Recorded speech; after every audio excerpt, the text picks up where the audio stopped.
அன்பு சொந்தங்களே, இது பல ஆண்டு காலமாக பாரதிய ஜனதா கட்சியினுடைய ஒரு போராட்டம். 1965 காங்கிரஸ் கட்சி செய்த மாபெரும் தவறு ஹிந்தியை திணித்தது. அது 67 திராவிட முன்னேற்ற கழக ஆட்சிக்கு வழிவகுத்தது.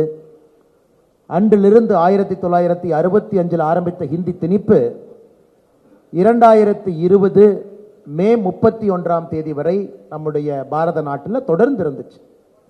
3வது மொழி கட்டாய ஹிந்தி படிக்கணும் என்பதுதான் தொடர்ச்சியாக இருந்துச்சு. அந்த 31 மே மாதம் 2020 அப்பிருந்து நம்ம புதிய கல்விக் கொள்கை எப்பொழுது தேசிய கல்விக் கொள்கையாக வெளியே வந்துச்சோ அன்றிலிருந்து நாம் பார்த்து கொண்டிருக்கின்றோம். 3வது மொழி என்பது கட்டாய ஹிந்தி கிடையாது, ஒரு விருப்ப மொழியாக, ஒரு இந்திய மொழியாக எடுத்து படிக்க வேண்டும் என்று பாரத பிரதமர் மோடி ஐயா கொண்டு வந்திருக்கிறாங்க. இது இந்திய அரசியல்ல, கல்வித்துறையில ஒரு மாபெரும் புரட்சி. இது மாபெரும் புரட்சி. ஆனா சில அரசியல் கட்சிகளை, தலைவர்களை பார்க்கும் பொழுது அவங்க இன்னும் அந்த பழைய பஞ்சாங்கத்தை எடுத்து படிச்சுக்கிட்டே இருக்கிறாங்க. 1965 பஞ்சாங்கம், 70 பஞ்சாங்கம். அதனால் எல்லா அரசியல் தலைவர்களுக்கும் அன்பான வேண்டுகோள், 2020 மோடி பஞ்சாங்கத்தை எடுத்து படிச்சு பாருங்க. அதில் இந்த 3வது மொழி என்பது ஹிந்தி திணிப்பு இல்லை, ஒரு பிடித்த இந்தி மொழியை படிக்கணும் என்பதுதான் மோடி பஞ்சாங்கம் 2020 இந்த நிகழ்வு எதற்காக என்றால், தமிழக மக்களுடைய என்ன உணர்ச்சியை வெளிப்படுத்துவதற்கு ஒரு வாய்ப்பு. பாரதிய ஜனதா கட்சி மக்கள் இயக்கமாக இதை பட்டி தொட்டி எல்லாம் எடுத்து சென்று மக்களுக்கு ஒரு கையெழுத்திட்டு, என்னுடைய குழந்தை எப்படிப்பட்ட ஒரு கல்வி சாதனையை செய்ய வேண்டும், 3வது மொழியாக எதை படிக்கணும் என்பதெல்லாம் அவங்களுடைய என்ன கோட்பாடுகளை உள்வாங்கி 1 கோடி கையெழுத்து ஆன நம்முடைய ஜனாதிபதி அவர்களை சந்தித்து தமிழக மக்களுடைய குரலாக இதை கொடுக்க வேண்டும் என்பதற்காக இன்னைக்கு சென்னையில் அதை ஆரம்பித்திருக்கின்றோம். அன்பு சொந்தங்களை, இன்னைக்கு தமிழகத்தில் நாம் தொடர்ந்து பார்த்து கொண்டிருக்கின்றோம். 2 சமுதாயத்தை, இன்னைக்கு இருக்கக்கூடிய தமிழக அரசினுடைய கல்வி திட்டம் 2 சமுதாயத்தை உருவாக்கி கொண்டிருக்கிறது. ஒரு சமுதாயம் ஆங்கிலம் படிக்கிறாங்க, பெரிய பெரிய பிரைவேட் ஸ்கூல்ல படிக்கிறாங்க, மெட்ரிகுலேஷன் இங்கிலீஷ் மீடியத்தில் படிக்கிறாங்க, ஐசிஎஸ்சி, ஐபி, சிபிஎஸ்சியில படிக்கிறாங்க. அவர்கள் 3 மொழியை படிக்கிறாங்க, அவர்களுக்கு பிடித்தமான 3வது மொழியை படிக்கிறாங்க. இது ஒரு சமுதாயம். இன்னொரு சமுதாயம் 52 லட்சம் குழந்தைகள் அரசு பள்ளியில மட்டும் படிக்கிறாங்க. அவர்களுக்கு 3வது மொழி கற்பதற்கு வாய்ப்பே இல்லை. அந்த வாய்ப்பை ஏற்படுத்தி கொடுப்பதற்கு எந்த ஒரு அரசியல் தலைவரும், கட்சியும், இங்கே ஆளுகின்ற கட்சியும் தயாரா இல்லை. அவர்கள் அதுதான் அவங்களுடைய சாபக்கேடு. நீங்க 2 மொழி தான் படிக்கணும், 3வது மொழி அரசு பள்ளி கொடுக்க மாட்டோம் என்பதை கங்கணம் கட்டிக்கொண்டு திராவிட முன்னேற்ற கழகம் தொடர்ந்து செய்தார். அவர்களுடைய குரலும் நம்ம மன்றத்தில் ஒலிக்க வேண்டும், கையெழுத்திலே வர வேண்டும்.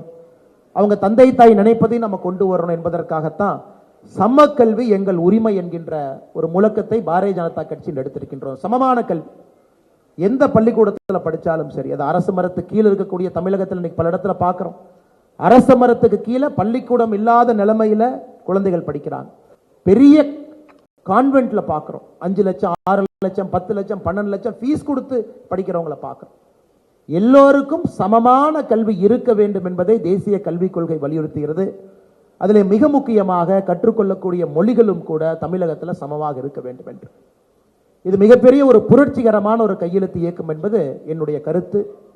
இங்க இருக்கக்கூடிய எல்லா அன்பு தொண்டர்கள், தலைவர்களுடைய கருத்தும் அதுதான். காரணம், தமிழகத்தினுடைய அரசியலை, வருங்காலத்தில் நம்முடைய கல்வி முறையை மாற்றக்கூடிய இந்த கையெழுத்து இயக்கத்திற்கு அந்த வலிமை இருக்கு. அது மட்டும் இல்லாமல் நம்முடைய மாண்புமிகு முதலமைச்சர் ஐயா ஸ்டாலின் அவர்கள் தொடர்ச்சியா பேசுறதை பார்க்கிறோம். இன்னைக்கு காலையில சொல்லியிருந்தாங்க, இல்ல நீங்க ஹிந்தியை திணிக்கிறீங்கன்னு ஒரு பெரிய முகநூல்ல பதிவு போட்டாங்க. சமஸ்கிருதத்துக்கு ஒதுக்குற நிதியை பாருங்க, நீங்க தமிழுக்கு ஒதுக்குற நிதியை பாருங்க. இன்னைக்கு முதலமைச்சர் அவர்கள் தொடர்ந்து மக்களை தவறான ஒரு திசையில் அழைத்து செல்வது ரொம்ப வருத்தம் அளிக்கக்கூடிய விஷயமா இருக்கு.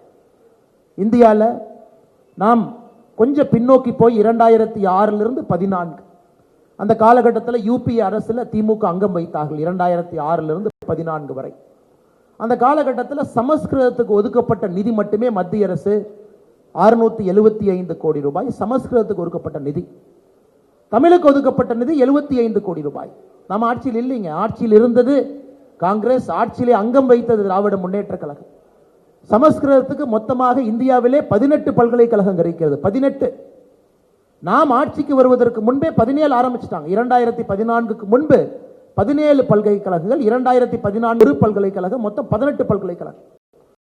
நம்முடைய தாய் தமிழுக்கு ஒரே ஒரு பல்கலைக்கழகம், அதுவும் புரட்சித் தலைவர் ஐயா எம்ஜிஆர் அவர்கள் ஆரம்பிச்சது. நாங்க யாருமே தமிழக அரசு கிட்ட யாரும் நீங்க பல்கலைக்கழகத்தை ஆரம்பிக்காதீங்கன்னு சொல்லல. 18 பல்கலைக்கழகம் இருக்கக்கூடிய சமஸ்கிருதம், ஒரு பல்கலைக்கழகம் இருக்கக்கூடிய தாய் தமிழ். 8 ஆண்டு காலமாக 2006 14 வரை 675 கோடி ரூபாய் சமஸ்கிருதம், வெறும் 75 கோடி ரூபாய் தமிழ். அத முதலமைச்சர் அவர்கள் முகநூல்ல போட்டு நீங்க தமிழுக்கு ஏன் பணம் கொடுக்கலன்னு கேட்கிறாங்க. ஆட்சியில் இருந்தவர்கள் அவங்க, ஆட்சி நடத்தது காங்கிரஸ். அன்னைக்கு நம்முடைய உள்துறை அமைச்சர் ப சிதம்பரம் ஐயா அவர்கள் 170 ரெக்கமெண்டேஷன் உள்துறை அமைச்சராக எப்படி இந்தியாவிலே ஹிந்தி மொழியை எல்லா இடத்துக்கும் கொண்டு போலான்னு உள்துறை அமைச்சராக 170 பரிந்துரைகளை வெளியிட்டார் மத்திய அரசு சார்பாக. அதை பத்தி கேள்வி இல்லை. ஆனா மோடி அவர்கள் வந்த பிறகு தமிழ் கலாச்சாரத்திற்கு, மொழிக்கு இவ்வளவு முக்கியத்துவம் கொடுத்து செங்கோல் பாராளுமன்றத்திலிருந்து, ஐயன் திருவள்ளுவருடைய கலாச்சார நிலையத்திலிருந்து, மகாகவி சுப்பிரமணிய பாரதியினுடைய இருக்கையிலிருந்து, சிங்கப்பூர், ஹூஸ்டன் தமிழ் பல்கலைக்கழகத்திற்கு இருக்கை கொடுத்து, முக்கியத்துவம் கொடுத்து இவ்வளவு வேலைகள் நடந்து கொண்டிருக்கிறது. அதனால் இந்த கையெழுத்து இயக்கம் என்பது எல்லா பொய் பிரச்சாரத்தையும் உடைத்து பாரத பிரதமர் நரேந்திர மோடி ஐயா அவருடைய சிந்தனையை எளியோருக்கு, ஏழை மக்களுக்கு, சாதாரண குடும்பத்திற்கு, அவருடைய வீட்டுக்கு எடுத்துட்டு போகணும். அந்த குழந்தைகளுக்கு நல்ல ஒரு சமக்கல்வி ஒரு உரிமையாக வேண்டும் என்பதற்காக இந்த கையெழுத்து இயக்கம் என்று நாம் நடத்தி கொண்டிருக்கின்றோம். அதனால் வந்திருக்கக்கூடிய எல்லா அன்பு சொந்தங்களுக்கும் இந்த நேரத்தில் என்னுடைய நெஞ்சார்ந்த நன்றிகளை, வணக்கத்தை தெரிவித்து, பாரதிய ஜனதா கட்சியினுடைய அன்பு தொண்டர்களும் கூட இதை ஒரு சங்கல்பமாக, தவமா நீங்க எடுத்துட்டு போனாங்க. ஏன்னா நீங்க வாங்கக்கூடிய ஒரு கையெழுத்துமே தமிழகத்தினுடைய அரசியலை மாற்றும், தமிழகத்தினுடைய கல்வி தகுதியை மாற்றும். தமிழகத்தில் வலியோருக்கு, ஏழைக்கு, எளியோருக்கு, எல்லோருக்கும் சமமான ஒரு கல்வி ஏற்படுத்துவதற்கு நீங்கள் வாங்கக்கூடிய அந்த ஒரு கையெழுத்து தமிழகத்தினுடைய அரசியலை புரட்டி போடும். இந்த நேரத்தில் நான் கம்பீரமாக ஒரு பாரதிய ஜனதாவாக சொல்கின்றேன். எப்படி 1965 திராவிட முன்னேற்ற கழகத்திற்கோ 2025 பாரதிய ஜனதா கட்சிக்கு, இதை பெருமையாக கம்பீரமாக சொல்கின்றேன்.